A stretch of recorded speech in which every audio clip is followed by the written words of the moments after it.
யாக்கோபு தனது மகன் யோசேப்பு உயிரோடு இருக்கிறான் என்ற செய்தியை கேட்ட பின் எகிப்துக்கு செல்ல தீர்மானித்தார். அவர் தன் குடும்பத்தினரையும் உடைமைகளையும் எடுத்துக்கொண்டு பயணமானார். முதலில் பெயர்செபா என்ற இடத்துக்கு வந்து தன் தந்தை ஈசாக்கின் தேவனுக்கு பலி செலுத்தினார். அந்த இரவில் தேவன் தரிசனத்தில் யாக்கோபை அழைத்து, யாக்கோபே யாக்கோபே என்றார். அதற்கு, அடியேன் இருக்கிறேன் என்று பதிலளித்தார். நானே உன் தந்தையின் தேவன். எகிப்துக்கு போவதற்கு பயப்படாதே. அங்கே நான் உன்னை பெரிய ஜனமாக ஆக்குவேன். நான் உன்னுடன் எகிப்துக்கு வருவேன். மறுபடியும் உன்னை இந்நாட்டிற்கு கொண்டு வருவேன். யோசேப்பு உன் கண்களை மூடுவான் என்று ஆறுதல் கூறினார். அதன்பின் யாக்கோபும் அவரது சந்ததியாரும் பயணத்தை தொடர்ந்தனர். பார்வோன் அனுப்பிய ரதங்களில் சிறு குழந்தைகளையும் பெண்களையும் ஏற்றி எடுத்து சென்றனர். அவர்கள் தங்கள் கால்நடைகளையும் சொத்துக்களையும் எடுத்துக்கொண்டு கானானில் இருந்து எகிப்துக்கு வந்தார்கள். இந்த அதிகாரத்தில் யாக்கோபின் குடும்பத்தினரின் பட்டியல் குறிப்பிடப்படுகிறது. லேயாலின் மகன்கள் ரூபன், சிமியோன், லேவி, யூதா, இசக்கார், செபுலோன் மற்றும் அவர்களது சந்ததியார்.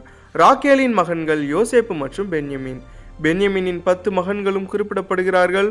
பில்காவின் மகன்கள் தான் மற்றும் நப்தலி. சில்பாவின் மகன்கள் காது மற்றும் ஆசேர். இவ்வாறு யாக்கோபின் குடும்பம் முழுவதும் 70 பேர் எகிப்துக்குள் நுழைந்தார்கள் என்று கூறப்படுகிறது. யோசேப்பு தனது தந்தை வருவதை அறிந்து தனது ரதத்தை ஆயத்தப்படுத்தி கோசேன் தேசத்திற்கு போய் அவரை சந்தித்தான். தந்தையை பார்த்ததும் யோசேப்பு அவரது கழுத்தில் விழுந்து நீண்ட நேரம் அழுதான். பல ஆண்டுகளுக்கு பிறகு தந்தை மகன் சந்திப்பு நடந்தது. யாக்கோபு மகிழ்ச்சியுடன், இப்பொழுது நான் மரித்தாலும் பரவாயில்லை, என் மகன் இன்னும் உயிரோடு இருக்கிறான் என்பதை என் கண்களால் பார்த்தேன் என்றான். பின்னர் யோசேப்பு தனது சகோதரர்களிடம், நான் பார்வோனிடம் சென்று உங்களை அறிமுகப்படுத்துவேன். நீங்கள் மெய்ப்பர்கள் என்று சொல்லுங்கள். எகிப்தியர்கள் மெய்ப்பர்களை வெறுக்கிறார்கள். அதனால் நீங்கள் கோசேன் தேசத்தில் தனியாக வாசம் பண்ணலாம் என்று அறிவுறுத்தினார்.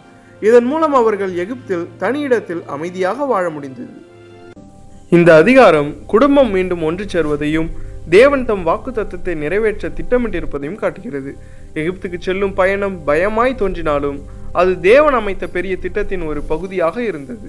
யாக்கோபின் குடும்பம் அங்கே வளர்ந்து பின்னர் ஒரு பெரிய ஜனமாக உருவாகும் ஆரம்பம் இதுவே.